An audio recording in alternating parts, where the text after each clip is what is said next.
Hi, everyone. This is Matt Rogers. And this is Bowen Yang. We're co-hosts of the podcast Las Culturistas. Question for you. Wouldn't you like to feel it all? Well, Trojan, America's #1 condom, is here to help with Trojan Bearskin Raw. Ooh, America's thinnest latex condom helps you enjoy a more natural experience and features a silky smooth lubricant to increase comfort and sensitivity. It's like putting on a silky glove, except not on your hand, on another part. You know the part. And if you don't, ask your mom. So before the year is over, pick up some Trojan Bearskin Raw condoms. Triple tested and trusted for over 100 years. Trojan, feel your best. Get yours on. And welcome.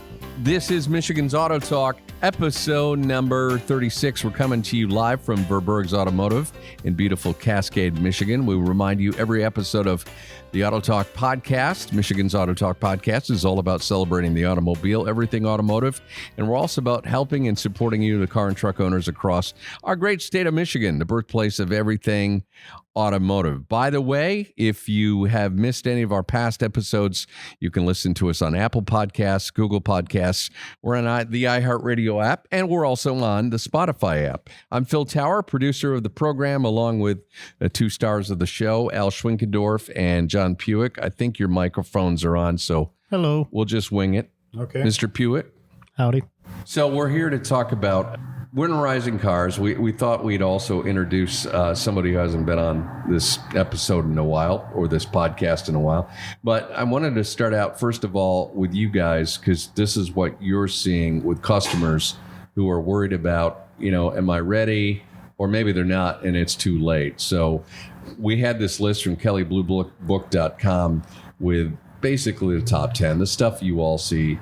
Was there anything on there? I mean, you look at that list, tires, batteries, etc. The one thing that John and I noticed was all-wheel drive versus four-wheel drive. And we've had some funny moments in the past with you telling stories about customers not even knowing if they had it. Yeah. Which I guess doesn't surprise a lot of people. Yeah. You probably have to buy a burned out PTU. Exactly. Yep. What's a PTU? Power takeoff. Yeah, it's, a lot of the SUVs and stuff are really what I call four-wheel assist. They're not really four-wheel drive. It's light-duty little things. And there's certain Fords and Lincoln products in that where they get heated up pretty good. And if they don't do their maintenance, they burn those up and it's very expensive. But the other thing we see is the GMs, where you've got Auto 4 and 4 High and all that kind of stuff. And there's people that buy them, they put them in Auto 4 and they drive them that way. And while it's not as bad as putting it in 4-wheel high and driving it around, still you get on some dirt roads and even in the rain around some corners and that, they bind some stuff up and burn up. How did I burn out my transfer case? I never shift it. And no one buys 4 tires either. There's always 2 at a time. Yep. Which is a huge no-no. I never thought about that, but if you're in the auto mode, that makes a big difference. Oh yeah, I've had some bind up going straight. Yeah, because of the tire differences. Yeah. And really, like for you and I, if we're, I don't know, you got the auto feature on yours? Yes. Okay. On mine, it really doesn't matter because if I'm in 4-wheel drive, it's one tire spinning anyway because it's on crappy conditions and you get away with it. Yeah. But, we do see a lot of majorly mismatched tires on all-wheel drive vehicles that come in here and people are like, some of these tires now, it's nothing to spend $1,200 for a set of tires. And they really don't want to do that, but it's cheap compared to a transfer case. Yeah. Well, not $1,200. It's probably pretty even. About even. Okay. You want to buy a transfer case? Get the transfer case this year and get the tires exactly. next year. But and with the smaller SUVs, instead of the all-wheel drive or four-wheel, I think you're seeing more of like the snow, the sand. So it takes that whole. I think it's kind of better because then every time you turn it on, certain ones will default back to just normal.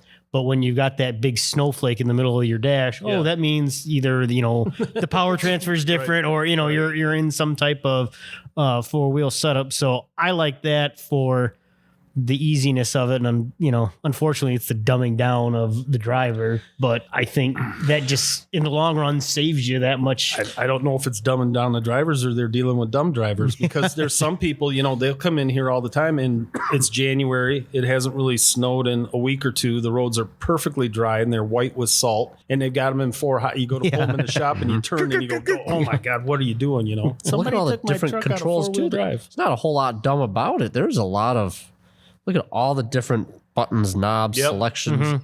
It's crazy. Not just 4-wheel drive, 2-wheel drive, but even just regular shifters anymore. Well, dials, buttons. Oh yeah. I mean, sometimes I even got to sit there and look. It's like, okay, how do I shift this thing? And where's the damn button to start it? They used to put it where the key used to go. And we're seeing that with our older customers. It's a generation, just like when Tauruses and Illuminas and that came out, you don't pull out the headlight switch, you twist it on a stalk and all. And that was tough for a lot of people, because it was pull out the thing and turn it to brighten and dim the dash for years. And we're having that issue again, where we have people come down here, and I already did the 2-hour thing with my dealer about telling me about this car. I don't care. I want to know how to do this. And Rachel will be out there for a half hour. What are you doing? Teach them how to drive their car. Google has an amazing amount of owner's manual information. Right, but these people don't Google. So there's the, it's true. I don't text, I don't. Some do. My folks are getting savvy with it. But, and some of the stuff I find totally unnecessary. It's just like, 2021 1-ton GMC all decked out. I drove today, and it's got one button you push and it opens every window in the vehicle. So I don't know if that's for like when you're driving off the bridge into the river or if somebody farts or what. Why do you need one button to do all 4 of them? I don't get that. One day a year where the car's been sitting in a 90-degree parking lot all day. Yeah. Okay. Maybe. Not common with remote here. starts nowadays, I would imagine that's an issue. Yeah. Somebody told me, is it what's your favorite? Is Mercedes the E-Class? Yeah. Oh, yeah. When you start your vehicle remotely, it senses the outside temperature. It has a memory of where you like your temperature set. So if you're like one of those 72 degree guys or something like that, and you don't have to do like wherever, like if I forget to put it on defrost and have the seat warmer on and stuff the night before, it's going to start up where I had it shut down. It figures all that out for you. So there's probably 2 more modules. Yeah, at least. Something that's not on that list of winterizing, and this is because it happens to you only when it's we're going to say poop hits the fan, because we don't know what age listeners. We want to make sure we keep it as clean as possible. And what I'm talking about is when you get stuck, you go off the road and you get into a pile of snow, and the conventional wisdom used to be that everybody's dad told them was, rock the wheels back and forth, rock the wheels back and forth. Now we have so many different damn drivetrains and everything. Kids through school, people who rocked them. So I'm gonna hand the microphone over to Sean O'Neill and let this argument begin, because my question is there conventional wisdom on how to get, if this car's rocking, don't come knocking. Well, come knocking. But seriously, what is the advice if you get stuck, besides having those traction mats, or are those just a waste of time as well too? And I'll let you guys begin the argument or the debate. I would say call a tow truck. Yep.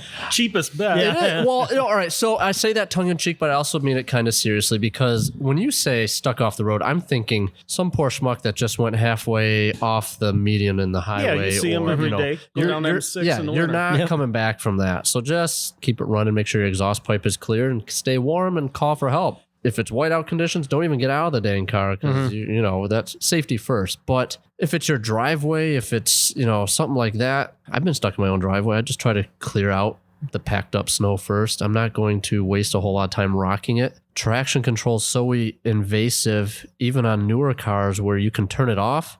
It's still not truly off. Yeah, you still have that throttle. I can't get my work van to slalom through like I used to. So that's a huge inconvenience when you're trying to. Sometimes wheel spin's okay, right? A little bit. Sometimes rocking it can be okay, but that's hard to teach, and that's a fine line on where you're moving forward, you're moving backwards. Ideally, you want to come to a stop and then switch gears still. So if you're if you're moving and you're putting it into the opposite gear, you're going to banging and slamming. You're going to break stuff in a hurry, and things. And we used to see that all the time. But we still do at the trans shop, where there's no signs of heat or damage. Teeth are just stripped out, and Pat always used to say, if it isn't a situation where you can do the classic rocking it back and forth and make that aisle a little bit clearer and clear and finally get yourself out, it's go forward, hit the brake. Yep. Stop. Make sure your foot's off the gas and the tack's down. Put it in reverse. Little gas as you're letting off the brake and get it as far back as you can and do the same thing. But, people do that like 2 or 3 times. I mean, you see them every winter, and then all of a sudden it's just jam. And when you hear that noise in your Chrysler, you're done. I mean, it might still move right now, but tomorrow it's not. I've seen people on Thornapple River Drive here, and their long driveways going up a hill, just spinning tires, trying to get off the main road up their driveway, and that's no good either. So, well, and especially nowadays, because Sean and I used to talk about how our first vehicles were 2-wheel drive pickup trucks, and we go out and have fun when it was snowing. Never got stuck. No, because you didn't go where you couldn't go. Knew how to But drive, nowadays, you keep it moving. Yeah. Once you stop, you're done. Yep. and then front wheel drive came out, and that was wonderful for people. Now that's not good enough. They got to have all wheel drive or 4-wheel drive. And I'm shocked at the amount of people that take something heavy like a Tahoe or an Expedition, and they put like Blizzaks on it, some winter tires. It's just like buy a snowmobile. Yeah. I mean, seriously, just get the tank trap tracks on it. tank traps adapter. Yeah, I don't see that. I got my first lesson in driving in snow in Woodlands parking lot. Yep, nice and big. Going out, spinning around, learn how to keep it straight. And then the other thing my father did, which scared the living crap out of me, was Ada Drive going into Ada. Oh, downhill By there? that, what is that? Bridge. The school there. As you're coming down the hill and turn? Yes, Yeah. because it's off camber. Yep. It's icy. It goes downhill. And if you miss, you're going to end up in somebody's house. Yep. On the other side of the road. Yeah. Yep. So we went down it, which was not fun at all, and then turned around and said, well, get yourself back up. So that was easier, actually. But I mean, that was a full-size Ford rear-wheel drive station wagon with just all-season tires on it, and that was it. A lot of the technology and the tires you mentioned, it's a false sense of security. I agree with that. Yeah. I really do, because when you see those people on M6, for whatever reason, anytime from our first snow until spring, if it's winter, there's wrecks on M6. And I think it's because the wind whipping down is, punching it, it's just so icy there. But when you see that guy, either like in a Lincoln Town car with Blizzaks on it, or a Cadillac Escalade that, he's got those on there, and they're just flying by, and it's like, yeah, it goes pretty good. How does it stop? Exactly. Well, a mile down the road, he's a tenth of a mile off the road. So it's scary to watch. Yeah. But I don't think you can do anything for him because it's generally the same person every year, every time. I can't tell you how many times we've had this one customer come in, and every first snow, good bumper just ripped right off. Skid plate, everything gone. It's like, where was it this time? Oh, M6 around this. Okay, where is it this time? The same place. It's like definition of insanity, but like the people at the gas station pumping up their tires every morning. Yeah. My father-in-law lives in Crystal Springs, so I take M6 and get off on Kalamazoo. And usually if we're over there, it's a Sunday or maybe a Saturday afternoon, and there's a Bell Tire right there next to Chick-fil-A. And I mean, that thing on Sunday morning, like 10, 11 o'clock, there's 5, 6 people, because they got free air out there, lined up waiting to do their Saturday morning. If you got to free wait, air. might as well get some air. And then when they finally do come in, the inside of the tire is so beat up from running it flat that it's junk. You can't even use it. Not that the success rate is always that great of fixing those leaky rims. We try, seal them up, buff them up as best we can. Yep. But first off, it really sucks in the winter when it's cold outside. Yeah. And number 2, just like this weather we had Wednesday, it was 60 degrees. Yeah. Right now they claim it says 34. When I got up this morning, it was 26. So there's, 3 pounds gone right there just from temperature. And John got smart a few years back. So when people come in and want their tires aired up, if they call for 32, he puts 36 in all of them. And then we don't see them again. If they don't have leakers, we don't see them all winter. They can cope with the difference in the temperature. Yeah. No, I put 40 in mine, and knock on wood, I don't have any issues. And the TPMS sensors nowadays are so much quicker than they used to be. Yeah. Just 3.5 miles from home to here, if you watch it, I can get like 3 degrees. Yeah. Or 3 pounds of pressure build up in them. Just that, because they're so sensitive, where it used to be, it says your tire's at 30 and it's somewhere between 15 and 42. They're pretty accurate. Right now. Yeah. And that's if they pinged them after they rotated them, and the person That's a is whole nother the episode, person is aware, but yeah. All right, we're going to wrap this up, but I want to also, we didn't talk about coolant. Just real quick, 30 seconds on coolant. Don't ignore it. Any other wisdom on that real quick? Look in your owner's manual and see which coolant you need. Yep. What do we got? Yeah. Oh, 8 at flavors, least, 9 yeah, flavors. yeah. Now, it used to be It's like a one. Skittles bag. Yeah, we had one, and then GM came out with the orange stuff. Yeah. We had 2, and that was terrible. Yeah. And now, Different exactly. type of, It's like it is. Yeah, it's a it's rainbow Skittles. of flavors. Yep. Bottom line is don't ignore it just because Yep. it's the wintertime. It matters in the wintertime. Okay, I'm going to say my goodbye because we have 3 microphones and 4 guests because Sean O'Neill is here. So until next time, I'm producer Phil Tower. I'm Sean O'Neill. I'm Al Schwinkendorf. I'm John Puick. Thanks for listening.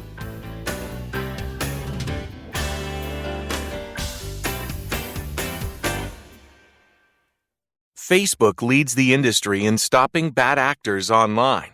That's because they've invested $13 billion in teams and technology to enhance safety over the last 5 years. It's working. In just the past few months, they've taken down 1.7 billion fake accounts to stop bad actors from doing harm. But working to reduce harmful and illicit content on their platforms is never done. Learn more about how they're helping people connect and share safely at about.fb.com/safety.